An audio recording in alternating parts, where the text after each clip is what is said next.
নাকি নিয়ে যাবো? আমার তো অনেকদিন যাবত একটা দামি ফোন কেনার শখ। এতগুলো টাকা দিয়ে আমি একটা ফোনও কিনতে পারবো, অন্য কিছু করতে পারবো। নিয়ে যাই। কাকা দুটো সিঙ্গারা দাও। দিতেছি বাজান, এই নাও সিঙ্গারা। বাবা তোমার না কয়দিন কইছিলাম আমার পোলাটার চাকরির ব্যাপারে।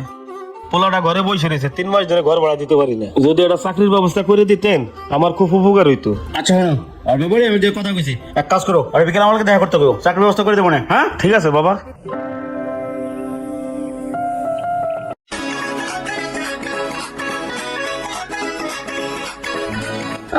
হ্যাঁ মহাজন, বেবি সাইকেল কটা রেডি করছস? ভাই সাইডটা রেডি করছি। হাই বেটা, তোর না কইছিস 10টা সাইকেল ডেলিভারি যাইবো?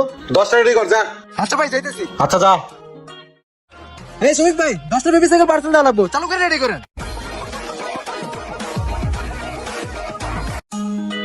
আসিফ এই যে এই দোকান। চলেন ভাই।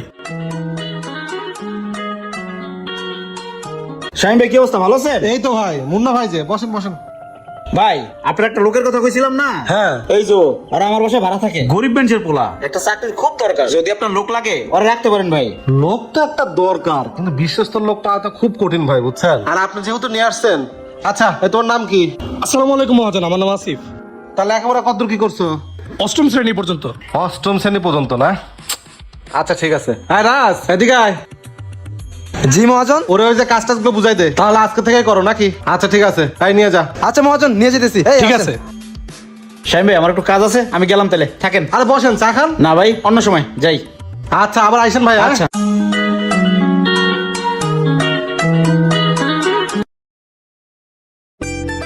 আসিফ। জি ভাই। এই বড় মাল কয়টা আছে? ভাই এই মালটা 50 পিস ছিল, 40 পিস সেল হয়ে গেছে, আর 10টা আছে। বড় মাল লাগবো। আর উপরে বেবি মাল? ভাই বেবি মালের চাহিদা অনেক বেশি, এটা অল্প কিছু আছে, বেশি করে নিয়ে আসেন। বেশি করে আনবো না? জি ভাই। আচ্ছা এদিকে আসো।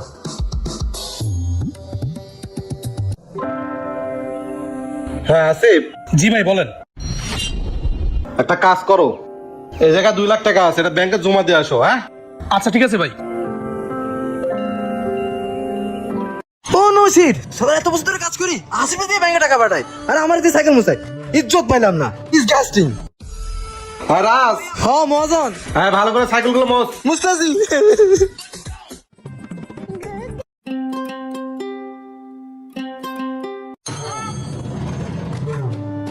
এতগুলো টাকা ব্যাংকে জমা দেবো নাকি নিয়ে যাবো? আমার তো অনেকদিন যাবত একটা দামি ফোন কেনার শখ। এতগুলো টাকা দিয়ে আমি একটা ফোনও কিনতে পারবো, অন্য কিছু করতে পারবো। নিয়ে যাই।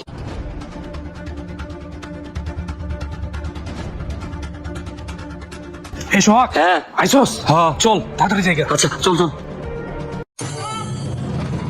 কি হয়েছে শাহিন ভাই, জরুরি কল দিলেন? এই তো ভাই বসেন। আগে কোন কি হয়েছে, এত জরুরি তলব কে? আরে ভাই ওই যে আমার দোকানে একটা আপনার পোলা কাজে দিলেন না, ওই পোলারে 2 লাখ টাকা দিয়ে কালকে ব্যাংকে পাঠাইছি। কালকে থেকে এখন পর্যন্ত কোনো খবর নাই। সকালে মাল কিনতে যাওয়ার কথা, আমি পার্টি ফোন দিতেছে, যাইতে পারতেছি না। বন্ধ ভাই, এটা কোনো কথা? কি বলেন? ওর বাবার গত মাস টুমটুম ছেড়ে চলে গেছে, আপনি যে বলবো আমার একদম খেয়াল ছিল না। আচ্ছা ভাই ভোটার লিখে চেয়ারম্যান সার্টিফিকেট কিছু রাখছিলেন? আরে ভাই আমি তো আপনার মুখে তো টাকা পোলারে নিছি, কিচ্ছু নেই নাই। আমি তো জানি আপনার হয়তো পরিচিত কি কেউ। কমু কোন দেই, এই ছিল এই কাম করবো, দেখতে তো ভদ্রলোক দেয়, আমি আর বিশেষ করে দিলাম আপনারে। কি যে করিয়ন। আচ্ছা থানায় কি জিডিপিটি কিছু করছেন? হ্যাঁ ভাই আমি সকালে জিডি করে আইছি। বুঝলেন না ভাই, 2 লাখ টাকা তো বিষয় না। যদি কোনো চিন্তা কাজে কবলে পড়ে কিংবা কেউ হাইজ্যাক করে নিয়ে গেল, এটা একটা চিন্তার বিষয় না কোন? এরা বলে মানুষের বিশ্বাস করুন কেমনে? সামান্য 2 লাখ টাকার লোভ সামলাতে পারলো না, আমার দোকানে প্রতিদিন লাখ লাখ টাকা লেনদেন হয়। আর দেখতে তো ভদ্রই মনে হয়, এই বললা যে এই কাম করে বয়ে থাকবো, তো কল্পনাই করি নাই। কি কমু কোন, আমার নিজে শুনে তো খারাপ লাগতেছে। পোলাটা আমি দিছি, এখানে আমার কিছু ভুল ছিল ভাই, আপনার কিছু ভুল আছে। কোন ডকুমেন্টস আর আপনি কাজে রাখছেন, আমিও যে আপনার রাখতে কমু এটা আমার মনে ছিল না ভাই। ভাই এর থেকে আমারও একটা শিক্ষা নেওয়া উচিত। আগে ব্যাংকে টুকটাক লেনদেন আমিই করতাম, হঠাৎ করে ওটা বিশ্বাস করে টাকা দিয়ে পাঠাইলাম। আর ভাই টাকা তো যার কাছে যায় এর কথাই কয়, কারে বিশ্বাস করুন কোন? ভালো হয়েছে হালার পোহালা, টাকা নিয়ে কিছু খুশি হয়েছি। পুরো লোকটা বিশ্বাস করে না, নতুন লোকটা বিশ্বাস মারাইছে, একদম হয়ে গেছি, একদম খুশি হয়েছি। ঠিকই হয়েছে। আচ্ছা ভাই আমার দেরি যেতেছে, আমার একটু কাম আছে। কি হলো না আমার একটু জানায়েন, আমি গেলাম। ঠিক আছে ভাই। যান। এমনও কিছু কর্মচারী আছে সামান্য কিছু টাকার জন্য দোকান মালিকের সাথে এরকম বেইমানি করে থাকে, তাতে করে ক্ষতিটা কিন্তু দোকান মালিকের থেকে কর্মচারীরই বেশি হয়। ভিডিওটি যদি ভালো লেগে থাকে বেশি বেশি শেয়ার করে সবাইকে দেখার সুযোগ করে দিন। তো সবাই ভালো থাকবেন, আসসালামু আলাইকুম।